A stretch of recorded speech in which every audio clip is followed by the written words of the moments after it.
Why UFOs? Operation Trojan Horse. John A. Keel. Quote, "There is no plot to cover up the truth, but a sensible decision made by men whose minds have been boggled by just a glimpse of the overwhelming reality they encountered in their search for evidence to prove or disprove the existence of UFOs." Manor Books, Inc. Contents. Forward. Then in Chapter 1, The Secret War. 2. Chapter 2 is to Hell with the Answer. What's the Question? Chapter 3, The World of Illusion. Chapter 4, Machines from Beyond Time. Chapter 5, The Grand Deception. Chapter 6, Flexible Phantoms of the Sky. Chapter 7, Unidentified Airplanes. Chapter 8, Charting the Enigma. Chapter 9, The Physical Non-Evidence. Chapter 10, What is your time cycle? Chapter 11, You are endangering the balance of the universe. Chapter 12, The Cosmic Jokers. Chapter 13, A Sheer Cure for Alligator Bites. Chapter 14, Breakthrough. Chapter 15, You Can't Tell the Players Without a Scoreboard. Acknowledgement. This book could not have been written without the unselfish, dedicated, and knowledgeable assistance of hundreds of people throughout the world who offered me immeasurable support in my research and provided me with rare documents, reports, and forgotten files, and back issues of early journals and publications. The back issues of the Aerial Phenomenon Research Organization, APRO, Bulletin 3910 Clydesdale, is that what it is? Clydesdale Road, Tucson, Arizona. And the British Journal Flying Saucer Review, 49A Kings Grove, London, Southeast 15, England, were especially valuable since they had carefully recorded the general history of UFO phenomenon, of the UFO phenomenon of the past 15 years. I also owe a large debt to those people who have worked for many years without reward, often suffering considerable ridicule and even persecution for their perseverance. There are many who have asked to remain anonymous, such as police officers, sheriffs, and local officials who quietly kept me informed of developments in their areas. And there were also several hundred local newspaper editors, reporters, and stringers who cooperated with me in every possible way and provided me with much valuable background information. In addition to this group, there were thousands of readers of my newspaper features and magazine articles who wrote thoughtful letters offering me testimony of their own sightings and experiences. Obviously, it is impossible to give full credit to all my sources or to personally acknowledge the help of so many people. Some parts of this book have appeared in slightly different form in True Saga Flying Saucer Review. Flying Saucers UFO Reports. Mailmen and in my syndicated newspaper features distributed by the North American Newspaper Alliance, NANA. Lastly, this book is dedicated to Lacoon. I don't know what Lacoon is. In these past 4 years, I have learned how he must have felt. J.A.K.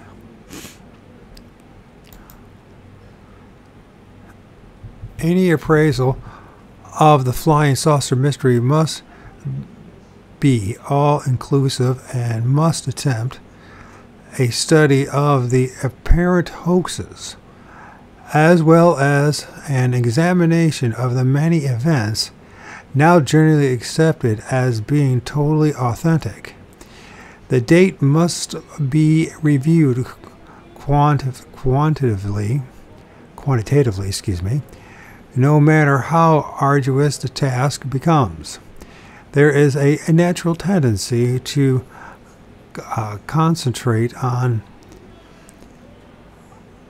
only those facets which seem most interesting or which seem to provide the best evidence.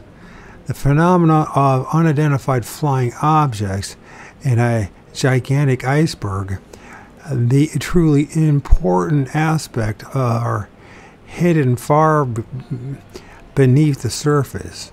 Nearly all of the UFO literature of the past 20 years has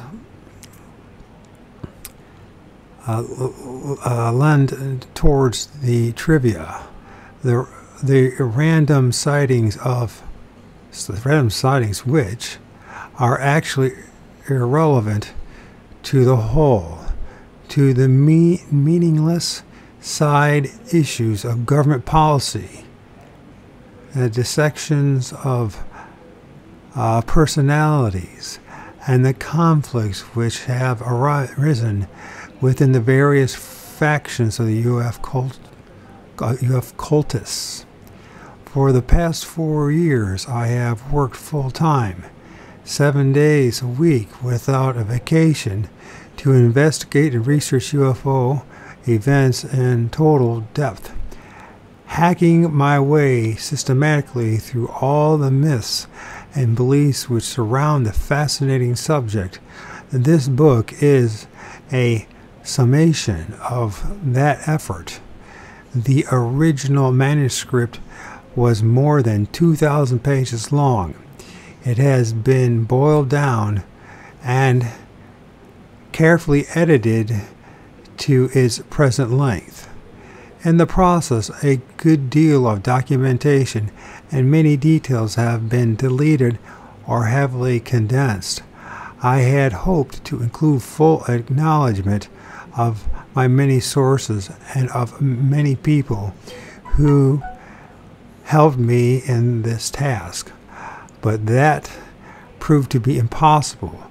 More than 2,000 books were reviewed in the course of this study, in addition to the uncounted thousands of magazines, newsletters, and newspapers. Since it is not feasible to list them all, I have included a selected bibliography listing those works which proved to be the most valid and useful.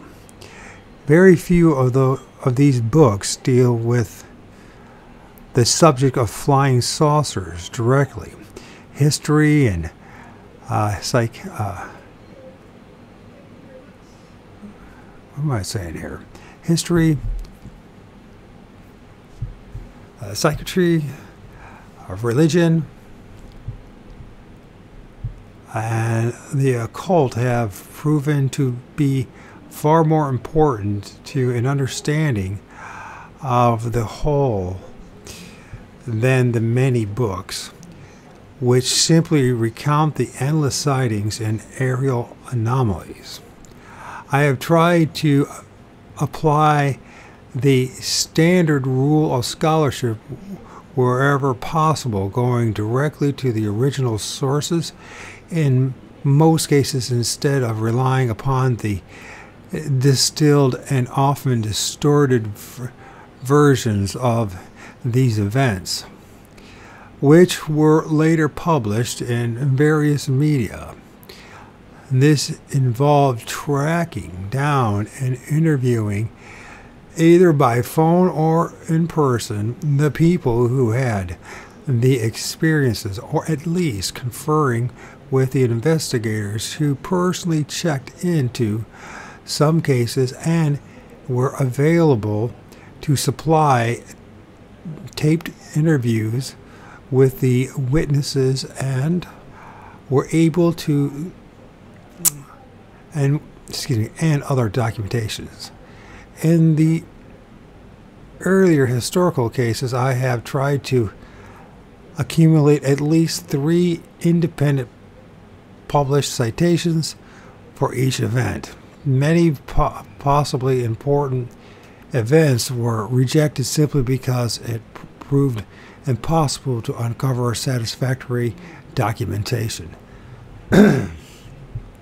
My files include thousands of letters and affidavits and other materials encompassing many unpublished cases, which correlated with and confirmed the events and conclusions discussed in this book.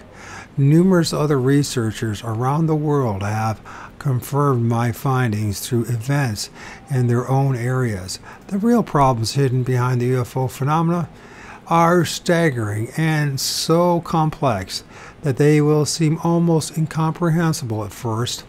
The popular beliefs and speculations are largely founded upon biased reporting, gross misinterpretations, and the inability to see beyond the limits of any one of the many frames of reference. Cunning techniques of deception and psychological warfare have been employed by the UFO source to keep us confused and skeptical. Man's tendency to create a deep and inflexible belief on the basis of little or no evidence has been exploited. These beliefs have created tunnel vision and blinded many to the real nature of the phenomena, making it necessary for me to examine and analyze many of these beliefs in this text. Some readers will be offended and enraged by what I have to say and how I have chosen to say it. It is not my intention to attack any belief or frame of reference. Rather, I have tried to demonstrate how all of these things blend together into a larger whole. John A. Keel. Why UFOs? Operation Trojan Horse. John A. Keel. Quote, "There's no plot to cover up the truth, but a sensible decision made by men whose minds have been boggled by just a glimpse of the overwhelming reality they encountered in their search for evidence to prove or disprove the existence of UFOs." Why UFOs? Operation Trojan Horse by John A. Keel.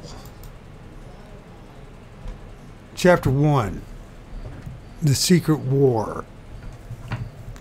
On Wednesday, October 5th, 1960, a formation of unidentified flying objects was picked up on the sophisticated computerized radar screens of an early warning station at Thule, Greenland. It its exact course was quickly charted. It appeared to be heading towards North America from the direction of the Soviet Union. Within minutes, the red telephones at Strategic Air Command Headquarters in Omaha, Nebraska were jangling, and the well-trained crews of SAC were galloping to their planes at airfields all over the world. Atomic bomb-laden B-52s already in the air were circling tensely, their crews waiting for the final signal to head for predetermined targets deep within the Soviet Union. SAC headquarters broadcast an anxious signal to Thule for further confirmation. There was no answer. Generals chewed on their cigars nervously. Had Thule already been hit? Suddenly, the mysterious blips on the radar screen changed course and disappeared. Later, it was learned that, quote, an iceberg had cut the submarine cable connecting Thule to the United States. It was a very odd coincidence that the, quote, iceberg chose that precise time to strike. But the mystery of the unidentified flying objects is filled with remarkable and seemingly unrelated coincidences. World War III did not start that day, but it might have. Weeks later, when news of the enigmatic radar signals leaked out, 3 Labour members of the British House of Commons, Mr. Emery Hughes, Mrs. Hart, and Mr. Swingler, stood up and demanded an explanation. The U.S. Air Force replied that the radar signals had actually bounced off the moon and had been misinterpreted. The story appeared in The Guardian, a leading newspaper in Manchester, England, on November 30th, and a week later it was buried on page 71 of the New York Times. Could modern military radar really convert the moon into a formation of flying saucers? I have excellent reasons for doubting it. In May of 1967, I toured a secret radar installation in New Jersey at the Air Force's own invitation, and I was extremely impressed by the complexity and efficiency of the equipment there. By pressing a few buttons, the radar operators could not only instantly detect every aircraft within range, but giant computers also provided complex and instant information on the speed, altitude, and direction, and the ETA, estimated time of arrival, of each plane. Even the aircraft's flight number appears on the radar screen. Unknown objects can be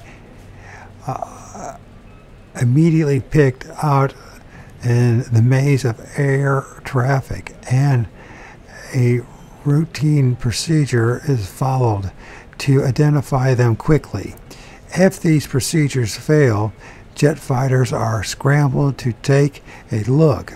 It is improbable, if not impossible altogether, for the moon or any other distant celestial object to fool this elaborate system. There have been frequent radar sightings of UFOs for the past 20 years. And not only on military radar, but on the sets of weather bureaus and airports. Often in these cases, ground witnesses have also reported seeing the objects visually. When the Federal Aviation Agency tower at the Greensboro High Point Airport in Greensboro, North Carolina, picked up an unidentified flying object early on morning of July 27, 1966, several police officers in the High Point, Randolph County area also reported seeing unidentifiable objects buzzing in the vicinity. They said the objects appeared to be at an altitude of 500 feet and described them as being round, brilliant red-green, and appeared to be emitting flashes of light. The government's official position towards flying saucers have been totally negative since 1953, although a great deal of attention has been paid to the subject behind the scenes. Obviously, any phenomenon which could possibly trigger off World War III accidentally has been taken seriously. An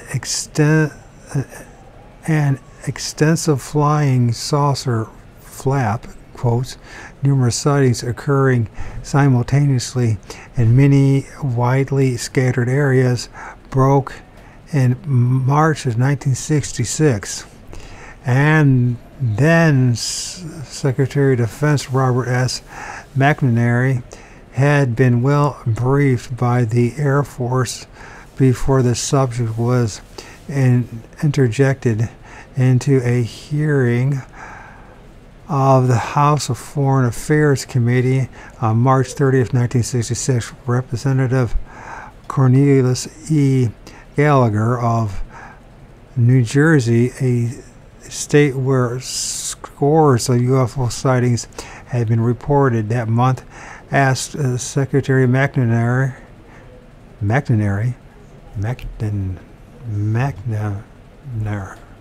I can't say the damn name, McNamara,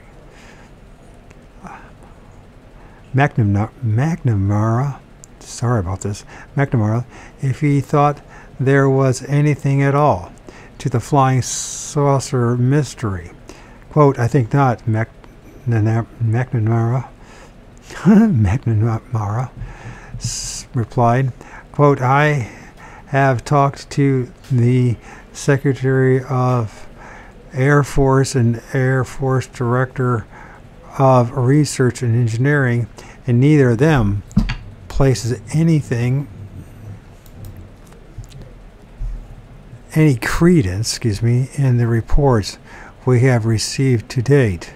Ironically, at 8 a.m. that very morning, C. Philip Lambert and Donnie Russell Rose, both stable men with good reputations, were driving to work outside of Charleston, South Carolina, when they reportedly noticed a strange circular object spinning in the clear sky above the Southern Trucking Company terminal on Meeting Street Road.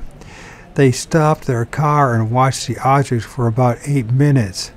Quote, it looked like a sterling silver disc. Lambert said, quote, it was about 14 feet tall and 20 feet diameter. That sounds more like almost like an oval or egg shape, huh? Oval. He just happened to look up in the sky. It was such a pretty day. I knew we saw it. We were both wide awake and neither of us drinks. End of quote.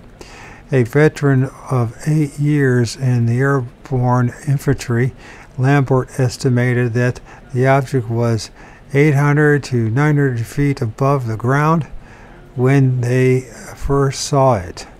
It appeared to be spinning rapidly and was constantly shifting from one position to another. This was what ufologists call a Type 1 sighting, a low-level object observed and reported by a reliable witness. March 30, 1966 was a flap date, and the local newspapers from coast to coast carried dozens of other Type 1 sightings that day. Many of them involved police officers, pilots, and other above-average witnesses.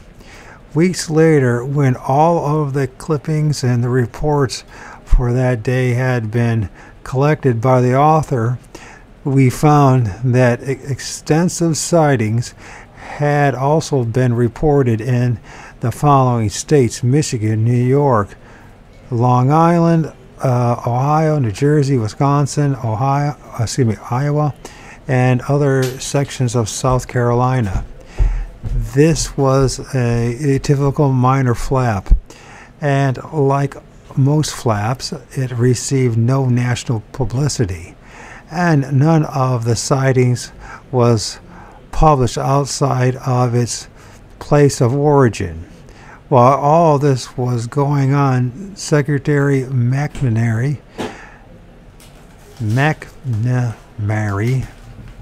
or Mari, depending on how you pronounce it, was gleefully repeating the long-established Air Force line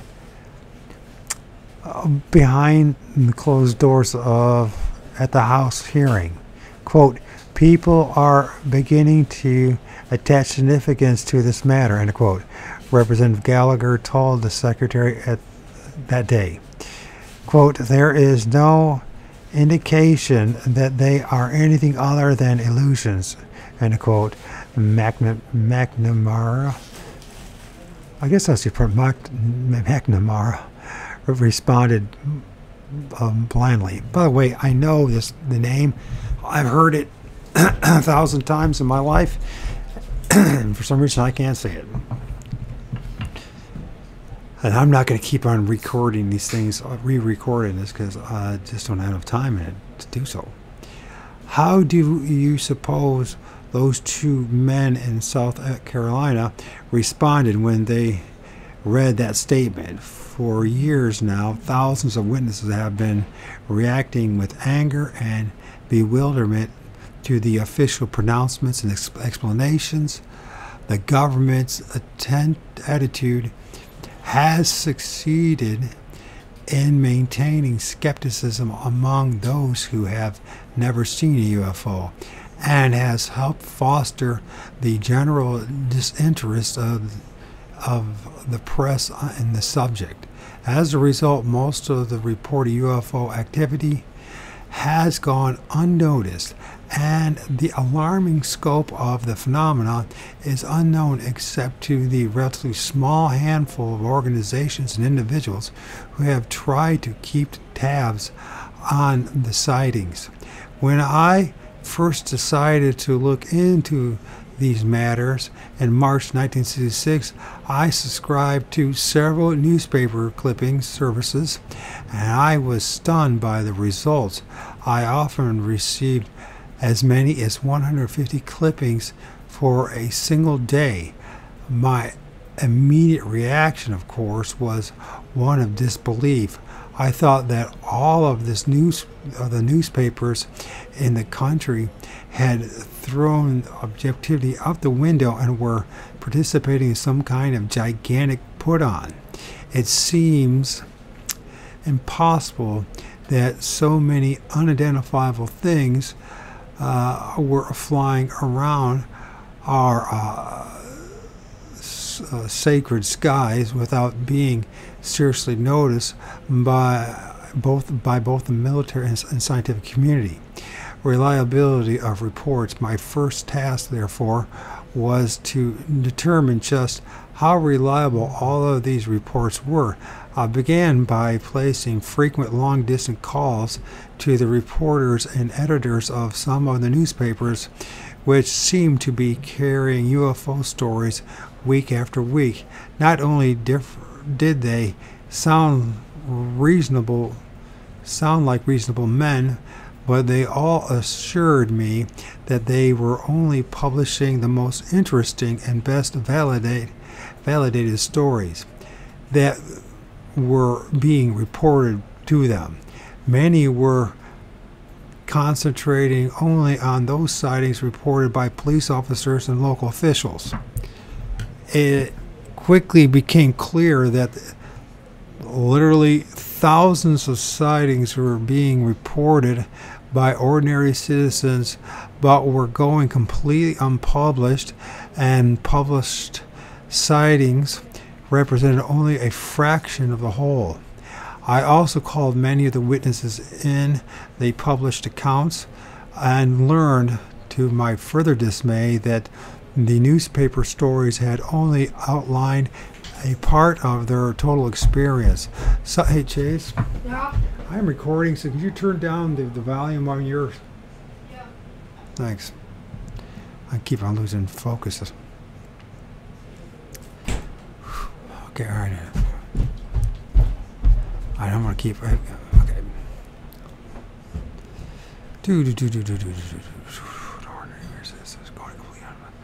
So it quickly became clear that literally thousands of sightings were being reported by ordinary citizens, but were going completely unpublished. And the published sightings represented only a fraction of the whole. I also called many of the witnesses in the published accounts and learned, to my further dismay, that the newspaper stories had only outlined a part of their total experience. Some of them claimed the objects had pursued their cars, had landed briefly beside the road near them, or had even reappeared later over their homes.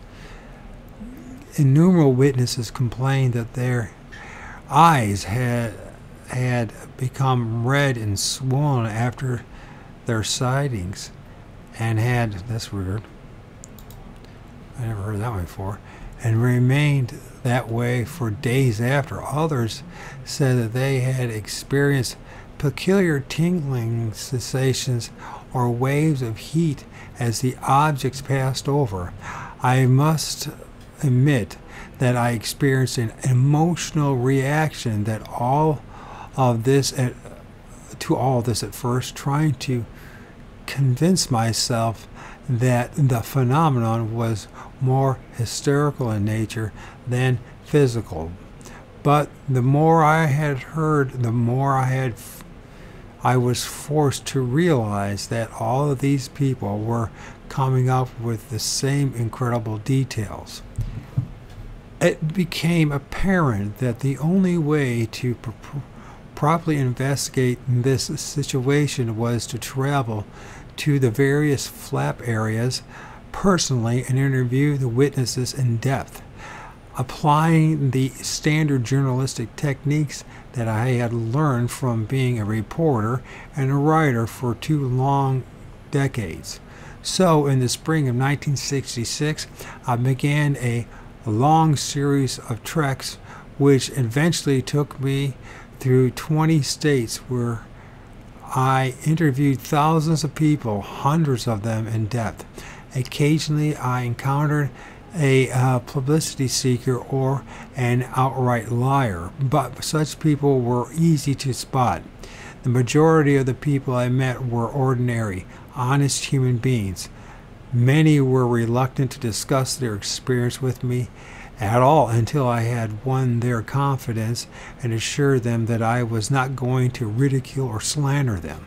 Some had had such unusual and unbelievable sightings that they were afraid to recount them until they were certain that I would give them a sincere hearing.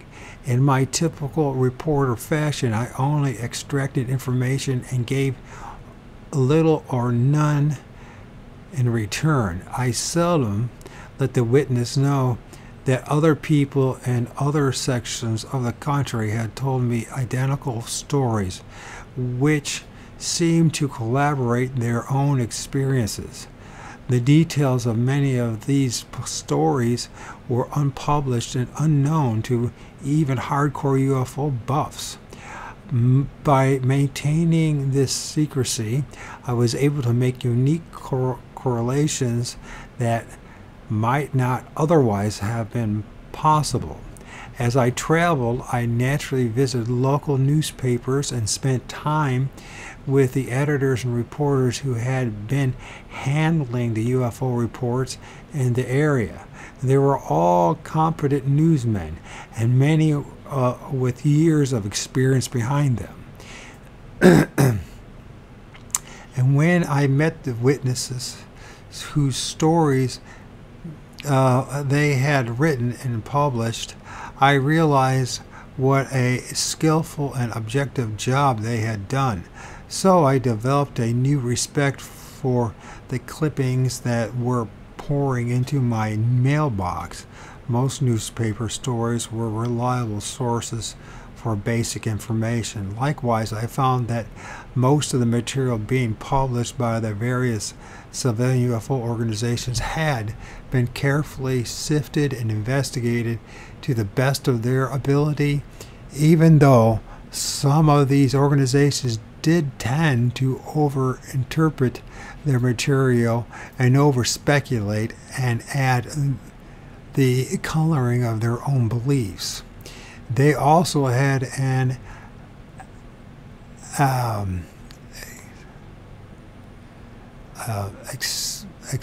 separate, I don't know what that word is. Let me try it real fast. Sorry. I know the word, but I can't say the word. It's like I have MS, so those who may hear this for the first time, it gets in the way of stuff, so I can't.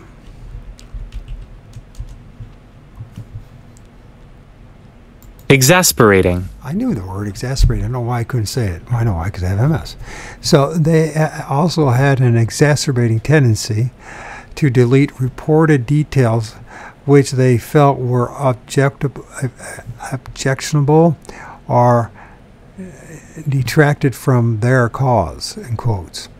The witnesses, I concluded, have been giving honest descriptions of what they have seen, and their local newspapers have been giving objective accounts of what they reported. The nature and the meaning of what they saw is another matter, and the answer could not be found in the newspaper clippings. However, it was possible that those clippings could supply some broad data about the overall phenomenon. None of the UFO organizations had made any effort at all to extract such data. The U.S. Air Force had tried in the early 1950s, but had apparently given up in despair. So my next job was to translate the seemingly random clippings and reports of investigated cases into some form of statistical information, patterns of the phenomenon. More than 10,000 clippings and reports reached me in 1966, in contrast with the 1,060 reports allegedly received by the Air Force during the same period. I had checked out many of these cases personally and had become convinced of their validity. Throughout 1967, I devoted my spare time to sorting this great mess of material, categorizing it, boiling it down into valid statistical form. It was an enormous job, and I had to do it alone. I threw out most of the lights in the sky types of reports and concentrated on type 1 cases. Obtained astronomical data on the meteors, etc., for the year, and from the National Aeronautics and Space Administration, I obtained information on all the year's rocket launches. By checking the UFO reports against this data, I was able to sift out the possible or probable misinterpretations that were bound to occur. My first interest was to uncover whatever patterns or cycles that might exist in the flap dates. I ended up with two files, one containing the Type 1 sightings, 730 in all, or 7.3% of the total. The other, the best of Type 2 sightings, high-altitude objects performing in a controlled manner and distinct from normal aircraft and natural phenomena. There were 2,600 reports in this second group.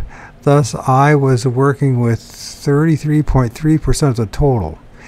Radio and TV surveys, which rule the industry, work on a fair smaller sampling, claiming that a survey of 1,500 TV viewers represents the viewing habits of the whole country.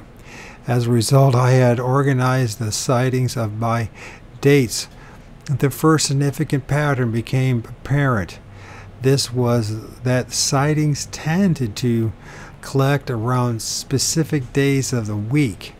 Wednesday had the greatest number of sightings, and these were usually reported between the hours of 8 and 10 p.m.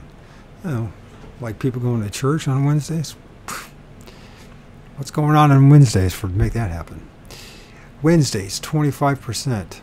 So this is dates and percent of total reports. Wednesday, 20.5%. Thursday, 17.5%. Friday, 15.5%. Saturdays, 15%. Mondays, 13%. Sundays, 11%. And Tuesdays, 7%. Of the sampling used, 5% were not dated. If the UFO phenomena had a purely psychological basis, then there should be more sightings on Saturday night when more people are out of doors, traveling to and from entertainment, etc. Instead, we find that the greatest number of sightings were reported on Wednesday, and then they slowly taper off through the rest of the week. The lowest number occurs on Tuesdays. This inexplicable Wednesday phenomena proved very valid and was repeated throughout 1967 and 1968. That was the year I was born. This does not mean that the flying saucers are out in force every Wednesday night, but when there is a large flap, it nearly always takes place on a Wednesday. The one notable exception is the flap of August 16, 1966, a Tuesday night in which thousands of people in 5 states witnessed unusual aerial phenomena. By carefully studying the geographical location of the reported sightings during these flaps, we came upon another puzzling factor. The reports seemed to cluster within the boundaries of specific states. For example, during the flap of August 16, there were hundreds of sightings in Arkansas, and these seem to be concentrated in 2 belts which ran the length of the state from north to south. Yet we did not receive a single report from the neighboring states of Oklahoma, Mississippi, Tennessee, and Louisiana that night. Minnesota and Wisconsin both far to the north of Arkansas participated in the same flap, but the majority of the sightings seem to be concentrated in Minnesota. And the UFOs seemed to confine their activities within the political boundaries of that state. That's just a big red flag right there. That's just a big red flag. Humans, military. But I don't know. It's the first, my most logical thing to think of. Anyways,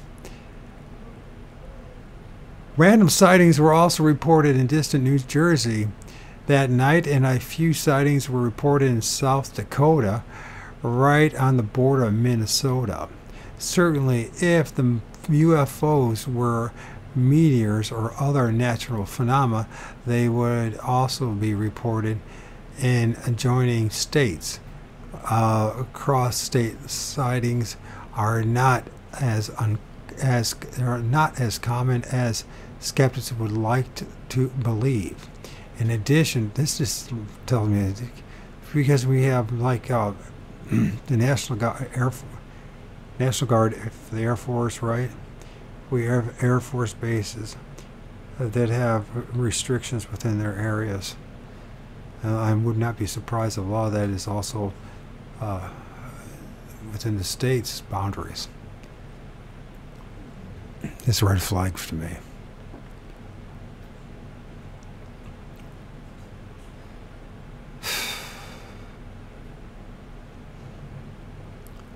That's a red flag to me.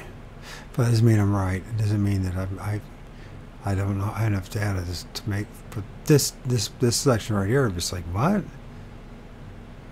Why would UFOs? Why would these things care about man-made boundaries? Unless they're men that honor the boundaries.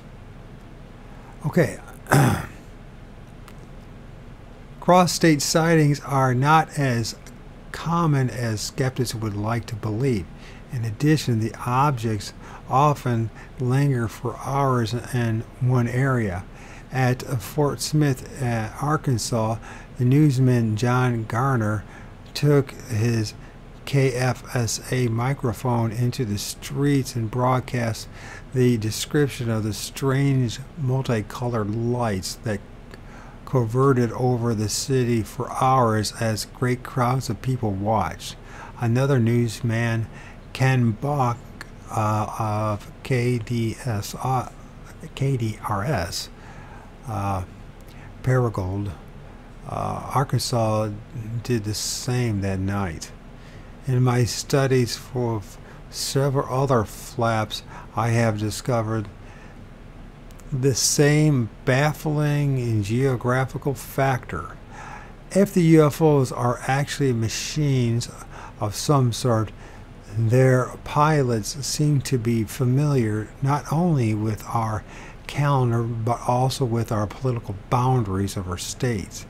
They not only concentrate their activities on Wednesday nights, they explore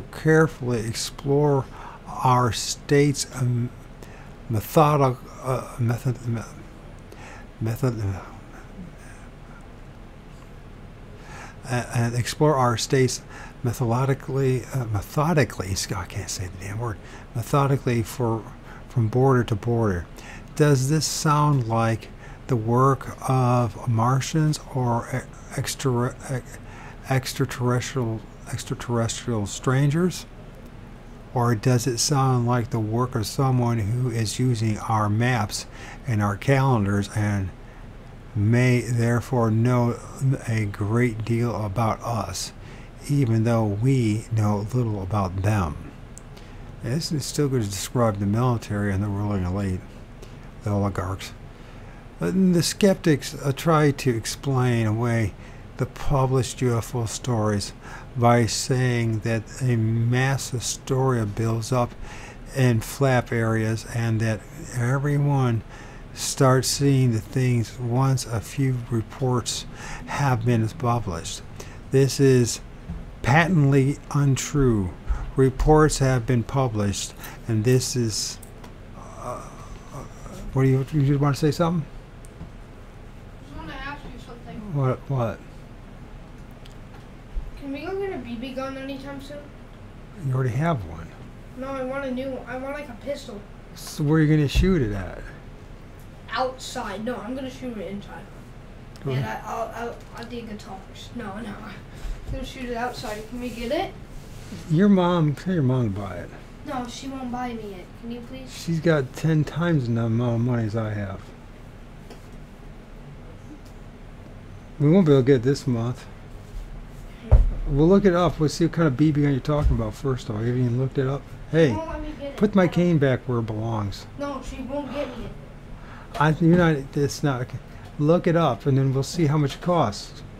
I'm just thinking about Hey, kid, come here, Chase. I know, I'm looking it up. Now I lost a total. And there's never going to be a convenient time to do it, so I'm just going to do it. And I apologize to the rest of you folks for dealing with me. But the reason why I'm doing this is not to win a following of any great numbers. I'm recording this because I want to get back to doing my research on what's going on around me. Us. In the air. And in the trees. And so this is my research, and since I can't afford to buy books, I'm going to read this and publish it and put it on my YouTube channels. And not to expect anything to have any more than a few dozen of you actually even listen to some of it. This is for me. If you want to join me in my journey, that's awesome.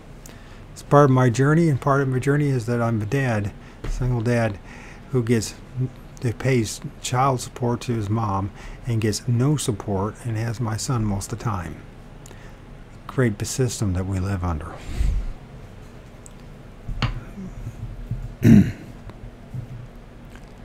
Yeah. All right. Lost full track here. Does this sound like the works of Martians or extraterrestrial strangers, or does it sound like the work of someone who is using our maps and our calendars and may therefore know a great deal about ourselves? And even though we know a little about them, the skeptics try to explain away the published UFO stories. One has, $35. Where I get it at? Cabela's. Well, maybe we'll see what's like at the end of the month. I won't have. Can I just? I'm gonna go get some money actually. Hey, listen, I ain't gonna take you anyways today. That's the first thing. Can we go on Wednesday? I'm reading right now, and I got like the ends. This reading, the borrowed time ends in like 20 minutes, and then I gotta start making dinner. Your mom's picking you up in 3 hours. I'm not driving over to Cabela to get your baby on today. Forget about it. All But right. listen. At the end of the month, in 2 weekends, although I'm sure I'll have it before then, we'll just figure about towards the end of the month, okay? When I have how much money I got for everything else that I need to pay for, okay? Okay. The skeptics are trying to explain away the published UFO stories by saying that the mass hysteria builds up in the flap areas and that everyone starts seeing things once a few reports have been published. This is patently untrue. Nearly all the published reports of flap dates appear on the same day. There is no time lag and no building up of reports. Random individuals of widely separated areas all apparently see unidentifiable objects on the same night and dutifully report their observations to their local police or newspapers, seldom realizing that anyone else has seen something that night. This is very suspect in its own right. The next day, the newspapers in several areas or even several different states carry their reports. The flap has come and gone in a single day. Even then, people are reading the Arkansas Gazette. Never learned that other papers in other states have been filled with UFO accounts on the same day. Most UFO buffs who depend upon one another and sorted friends for clippings are never aware of the full extent of the flap. With the exception of the North American Newspaper Alliance, no news service assigns men to keep track of these things and tabulate them. So while an occasional sighting may be sent out by a wire service, data on the overall situation are simply not available. Anatomy of the flap. In March, April,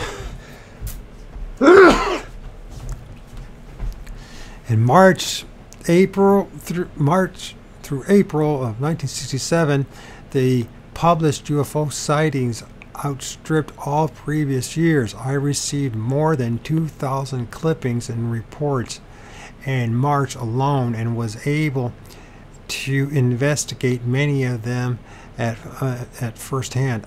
This smells of human intervention to me.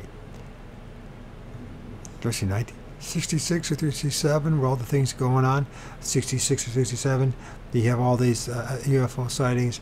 You have the Patterson film, the involvement of the Hollywood, the military, governments.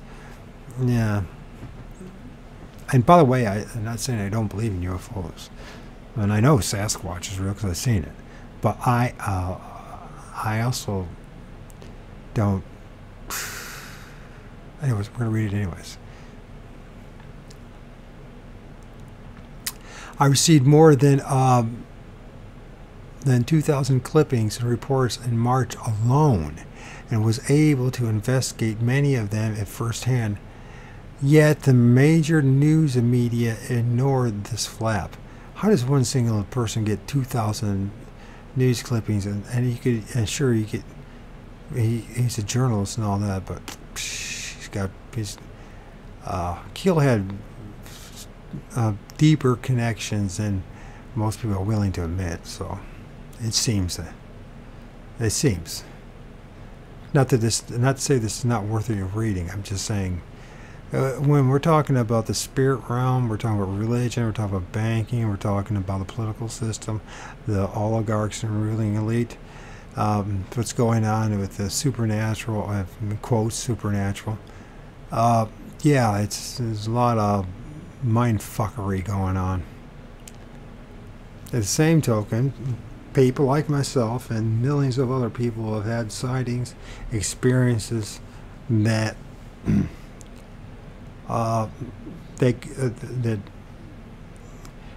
even if there was drone technology back in 1966, couldn't explain what we've seen. And just because the Patterson film showed up doesn't mean we are experiencing the same thing as what the Patterson film is. And I mean, that's just a red flag. And then I started talking about this stuff and being honest about it, and MK Davis just throws me on the bus. Won't even talk to me. Because I got honest about the fact that about Bigfoot, and I came in, I saw it go through a tree. I said, come out of a tree. I think it's because he can't accept the fact that maybe he, just like, it's like religion. This whole thing about UFOs and Bigfoot and Jesus and Allah, and it's all like this fundamentalism is being fanatical about stuff, and we become so indoctrinated we refuse to admit that we might have spent decades of our lives going down the wrong path. It's a tough one to swallow. Very few people are honest enough to change course, trajectory. I can't even say damn words. Anyways, they change course, and this is the problem. People don't seem to want to be honest about the fact that we just might be going down the wrong course again. But here's the thing. Tradition, legends, mythology, people have been dealing with things in the skies for a long time.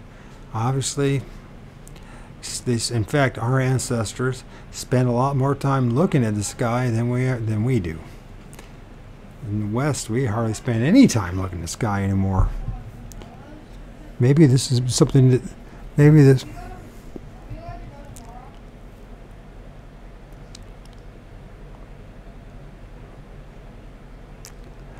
and the published UFO sightings outstripping all the previous years, blah, blah, blah, blah, blah, blah. Indifference has so long fostered the official government position has resulted in a general indifference. Instead of mythical censorship of so loving, I've got again. This might be a good place to stop right here.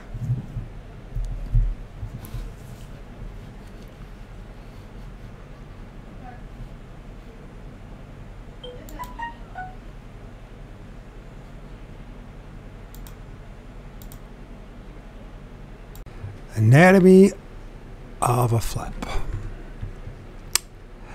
In March through April of 1967, published UFO sightings outstripped all previous years. This is very suspect, especially the fact when you have the Patterson film coming out the same year. I received more than 2,000 clippings and reports in March alone, and was able to investigate many of them at first hand. Yet the major news media ignored this flap, perhaps because none of the editors realized it was happening. Instead of the mythical censorship so lovingly expounded in some cultist circles, we have a lack of communication and a complete lack of research. The indifference so long fostered by the official government position has resulted in a general indifference. The biggest flap in March 1967 occurred on a Wednesday, March 8. Let's review briefly some of the sightings reported on that day. Number 1, Minnesota. Quote, a strange object in the sky hovering around above our homes here is giving some of us folks the shivers. It's becoming such a mysterious light or flying saucer that we can almost work our imaginations into seeing it land some green men from outer space into our backyard. The thing moves with a gliding motion, with a brilliant light, and sometimes just hovering, and sometimes moving with utmost speed. It appears each night at 8 o'clock and stays for about 1 hour before it fades away. Floodwood, Minnesota, Rural Forum, March 9, 1967. Number 2, Michigan. Quote, police said they received 8 reports that a UFO hovered over Leggett School about 8 p.m. Wednesday. End of quote. The Air Force and Grosse Pointe Woods police were investigating reports of a, quote, burning orange oval, end of quote. Very interesting, orange. Oval as well. Which had been photographed by 2 persons that week. Quote, there was definitely something out there, end of quote, said Mayor Raymond Niles, Selfridge Air Force Base operations officer. Quote, too many people saw it, end quote. Detroit, Michigan, Free Press, March 11, 1967. Number 3, Oklahoma. At 8:45 p.m. on Wednesday night, Mrs. Homer Smith stepped onto her back porch and, quote, was astonished to see a twirling object with colored lights, end quote, going over 9th Street, heading south. She called her 10-year-old son, and he saw it too. She said the UFO was traveling and twirling so fast that it was difficult to count the lights on it. But they were colored, and what she believed to be the rear of the ship had what looked like, quote, spits of fire coming from it, end quote. That's very suspect. Sounds very human, like in Henrietta, Oklahoma, a daily freelance, March 19th, 1967, Arkansas.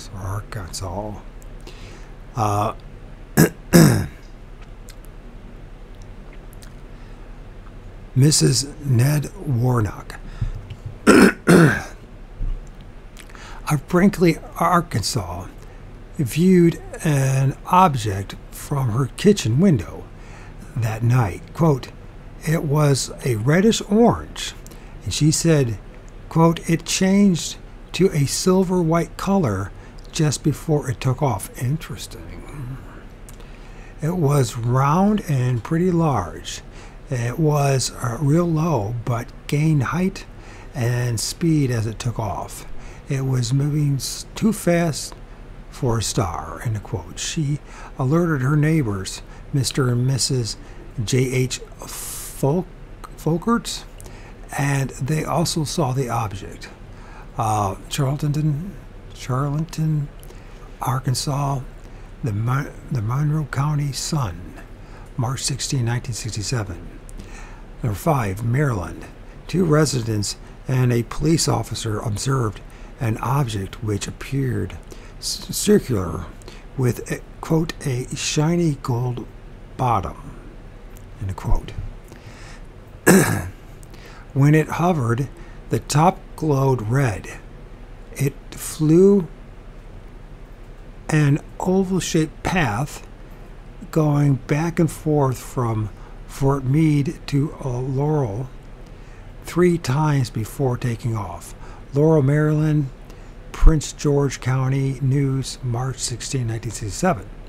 Number 6, Montana. Mr. Richard Hagelin of Stevensville, Montana, reported to the Missoula County Sheriff Office that he had seen a circular flying object which, quote, dropped 3 balls of fire before disappearing, end quote. Dropped 3 balls of fire. Interesting. At 8:20 p.m. Wednesday night, Missoula, Montana, Missoulian Sentinel, March 9, 1967. Number 7, Montana. Quote, many people have seen unidentified flying objects in the Echolaka Lamb Jones and the Echolata, I guess you pronounce it, Echolaka. Lamb Jones and Willard areas. The report is that they seem to hover about a mile above the ground, fly up and down, or in any direction that seems to pleasure them. They are lit up with red and green lights and are apt to be seen in the early night. It is very key there, in early night. Quote, the report of the Times office by Mrs. Harry Henson of Willard relates that Stanley Ketchum has seen them at what seems to be a closer range than most, and any attempt at trying to get close to them makes them literally disappear into the air. Baker, Montana, Fallen County Times, March 9, 1967. And number 8, Missouri. Mr. S. Sloan Meyer of Caledonia, Caledonia, Missouri, observed a flashing light from his kitchen window at 7:15 p.m. You know, I saw something very similar to this in February of this year. Last Wednesday, and called his wife. He said it was a shiny metal oblong globe shaped something like a watermelon.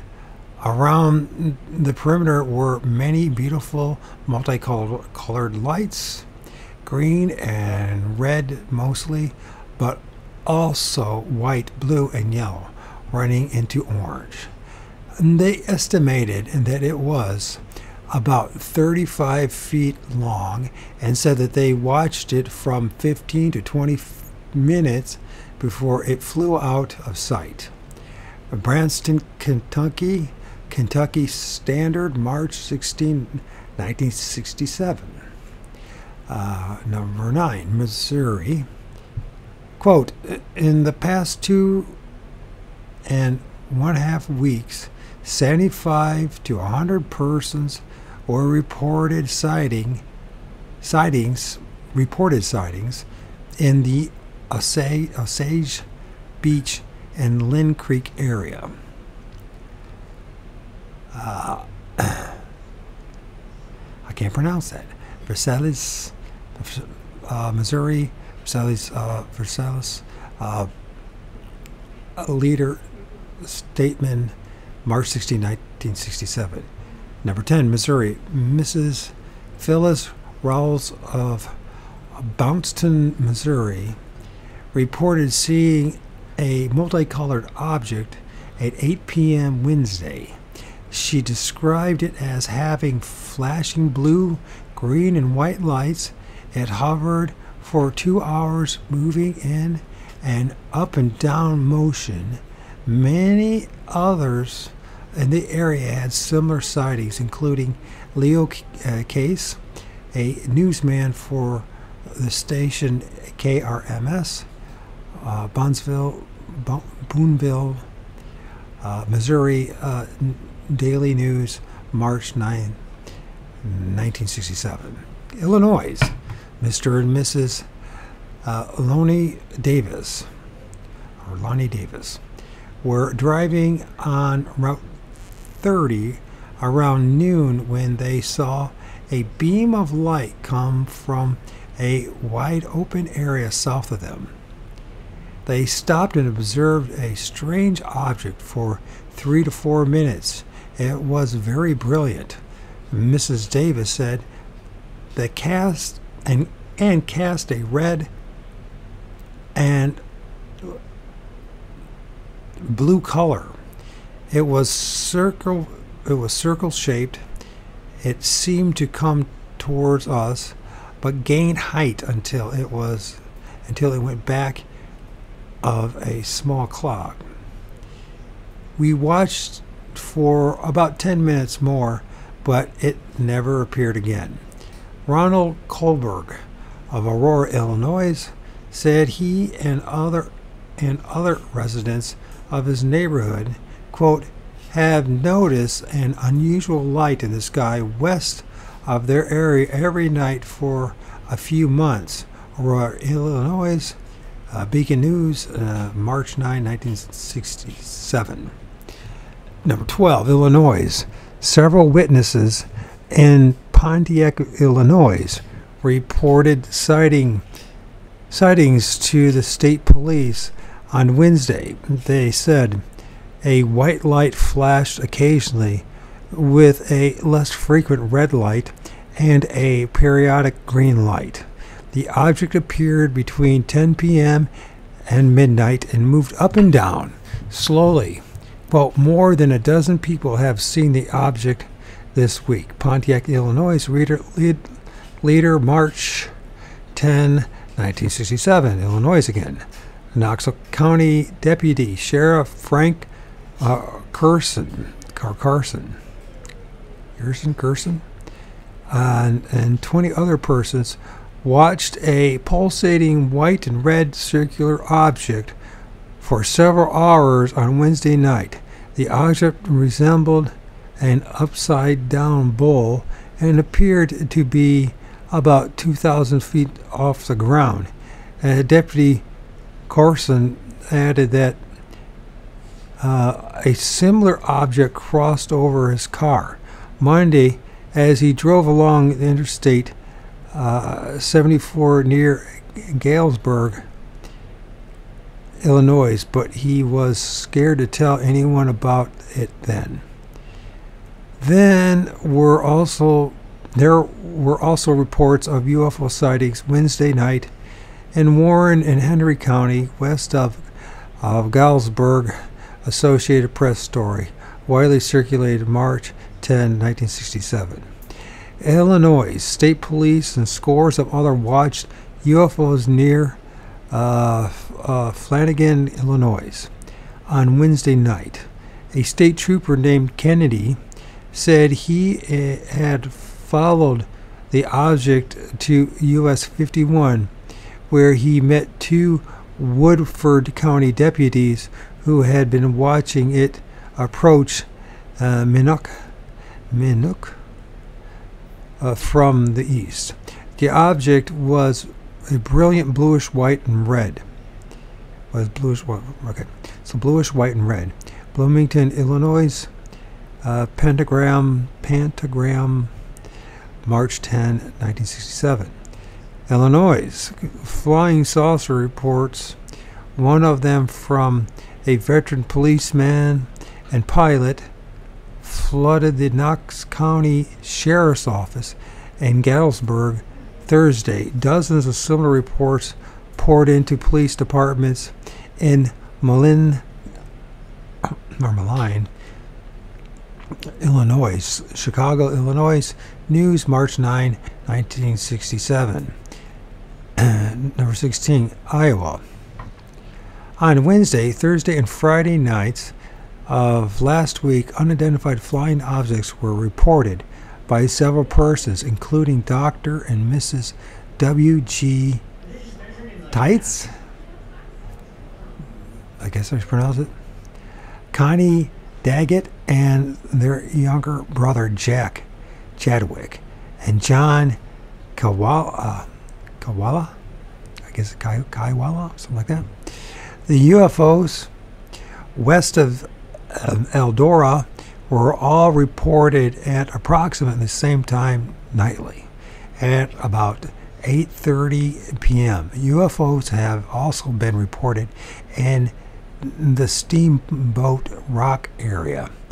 Eldora, Iowa, Herald Ledger, March 14, 1967. Iowa, a saucer-shaped blue light was observed Wednesday night hovering above Dam 18 north of Burlington, Iowa. Deputy Sheriff Homer Dixon said he thought it might have been a reflection of a spotlight on the ice. Wednesday night's sighting was the latest of several reported in Burlington area the past 2 weeks. Burlington, Iowa newspaper name obliterated. March 9, 1967. Iowa, number 18, Iowa. Mrs. L.E. Copenhaver reported seeing a big red ball sailing over her house at 9:45 p.m. Wednesday. Quote, "You know how the setting sun gets a red glow on it," she said. "Well, that was what this thing looked like. Only this object was very mobile, moving almost out of sight, the bright glow diminishing to a small light. I've seen satellites before, but this was nothing like them. It moved so fast and maneuvered so quickly." Her father, Walter Engstrom, said he also saw the same object Boone, Iowa News Republican, March 10, 1967. Kansas. Mr. Jake Jansonius of Prairie View, Kansas, was driving home about 10 p.m. Wednesday night when the sky lit up and a bright blue object of some kind appeared. While he was watching it, it shot straight up in the air, and half of it turned fiery red as three blazing tails reached towards the ground. It moved to the west and then dropped down out of his line of vision. He drove a short distance when the sky lit up, proof in one big splash. What the hell? The sky lit up, proof, and it's poof. That's what it is. The light lit up, poof, in one flash, and immediately ahead of me, the saucer-shaped object began to spread apart. One half still blue and the other fiery red. As the distance widened between the two parts, a connecting band, which appeared to be about 1.5 feet thick, formed. While I was watching, the object broke up and disappeared in a flash. Phillipsburg, Kansas Review, March 16, 1967. It sounds familiar. I've seen something similar to that. And number 20, Kansas. Several police officers in Marion, Kansas, watched an unidentified flying object Wednesday night between 8 and 8:30 p.m. Marion Police Dispatcher Sterling Frame and others viewed it through binoculars and stated it changed color, red, green, and yellow. They all agreed they saw it. There's no question about that. Marion, Kansas, Marion County Record, March 9, 1967. Number 21, Kansas. Around 9 o'clock Wednesday night, several Towanda youths were parked along the road northwest of town when they observed revolving red, white, and blue lights flashing in the sky above Wilson Field in the vicinity of a city water well. The boys fetched City Marshal Virgil Osborne, and he went with them to the area and viewed the lights himself. Osborne said, quote, "The trees along the river were lit up from the reflection as a mysterious object moved over them," end of quote. A line of cars led by Osborne followed the object as it continued its course without changing direction or altitude until it was out of sight. Whitewater, Kansas Independent, March 9, 1967. 22, Kansas Sheriff G.L. Sullivan and Police Chief Al Kisner watched a hovering object for more than an hour on Wednesday evening near Goodland, Kansas. They said the thing resembled a sphere from 12 to 14 feet long, with an object attached to the bottom which appeared to be about 12 feet in diameter. There were 3 lights on it, red, green, and amber.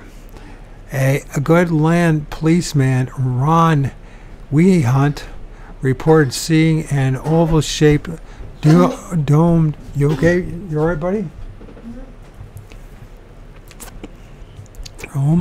Oval-shaped domed object about 50 feet long that same evening. He said it flew over the city at a moderate speed and appeared at an altitude about 1,000 to 1,500 feet, northern Kansas. Telegram, March 14, 1967. These 22 reports are a mere sampling, but they provide an idea of what happened on a single Wednesday night in March 1967. This was not an exceptional flap. It was, in fact, a rather ordinary one. And none of these incidences is of special interest. You want to say hi to everyone? What?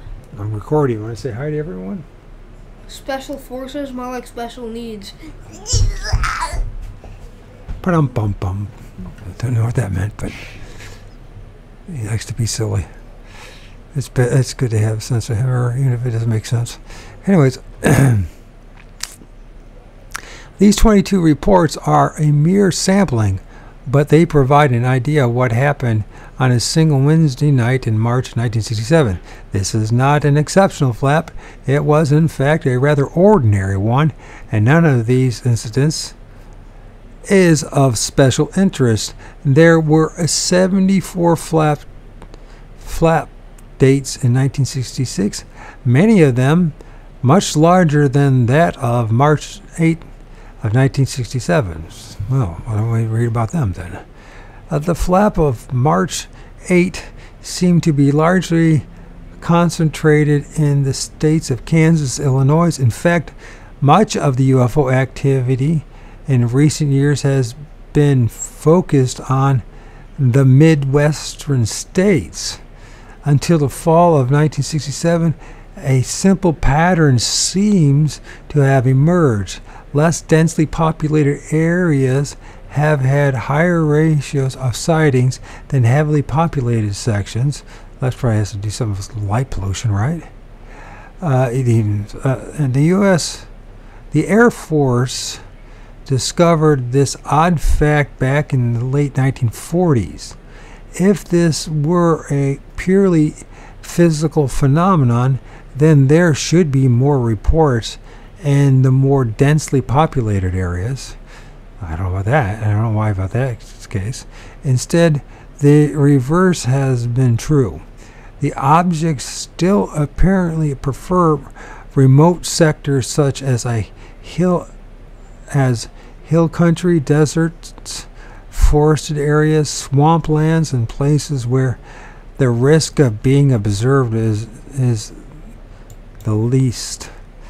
As you will note from the sample cases mentioned previously, the majority of the sightings were made between 7:30 and 9:30 p.m. That's very interesting. I've been filming a lot of stuff around that time period as well, and I didn't even know that. First time I started reading this book. But throughout rural America, most of the population is at home and planted in front of the TV sets at that hour, particularly on weekday nights. In other studies, we have determined that the majority of the reported landings occur very late at night in very isolated locales where the chances of being observed are very slight.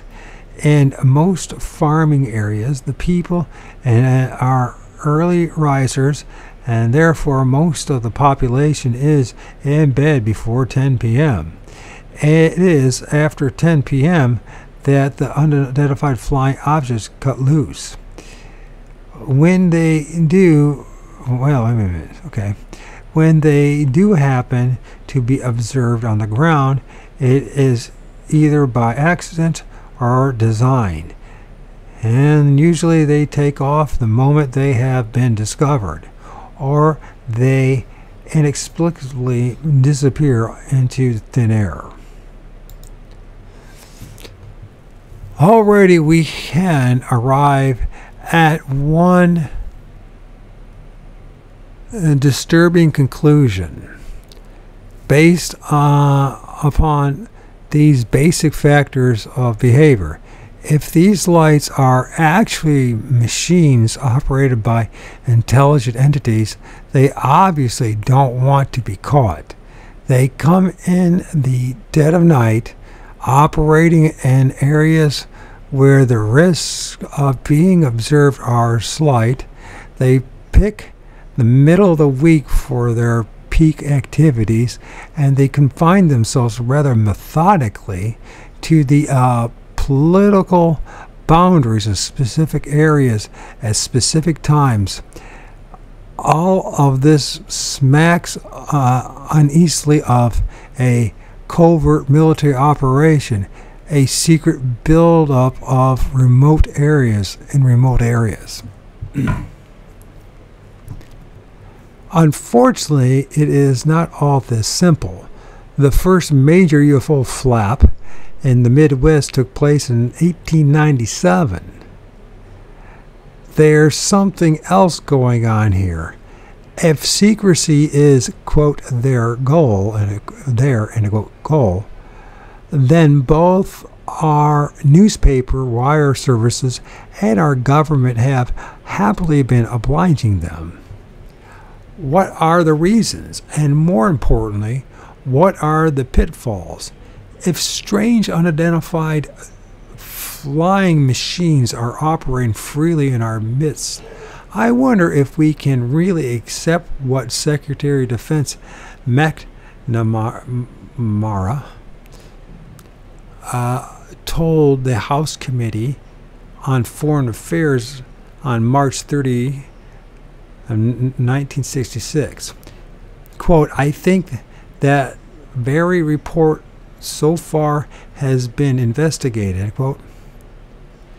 He said, quote, and in every instance we have found a more reasonable explanation than that it represents an object from outer space or a potential threat to our security, end of quote. Yeah, now we're talking about interdimensional beings and spirits, possibly, right? And it's very interesting because I need to start documenting when I'm filming things. I can document the time period, but I need to document the day. Because I never thought much about, thought much of the day of the week when I'm filming this stuff. Okay. The newspapers of March 9, 1967 quoted Dr. J. Allen Hynek as dismissing the number of the March 8 sightings as being the planet Venus. But I worry about the report of two Erie, Pennsylvania policemen, William Rutledge and Donald Peck, who said they watched a strange light over Lake Erie for 2 hours on Wednesday, August 3, 1966. It appeared as a bright light when they first noticed it at 4:45 a.m. and moved east, and they said stopped and turned red and disappeared. A moment later it reappeared and was now a bluish white, and they watched it until 6:55 a.m. As the sun came up and dawn flooded the sky, the object ceased to be a mere light. It became a definite silvery object, possibly metallic, and finally it headed north towards Canada and disappeared. Could all of these other strange lights in the sky also be silver metallic objects when viewed in daylight? If so, then we can forget about all the theories of swamp gas, meteors, plasma, and natural phenomena that have been bandied about by the skeptics for the past 20 years.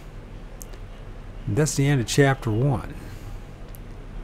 The end of chapter 1 of why UFOs, Operation Trojan Horse by John A. Keel. And I'm going to do this. I need to do this.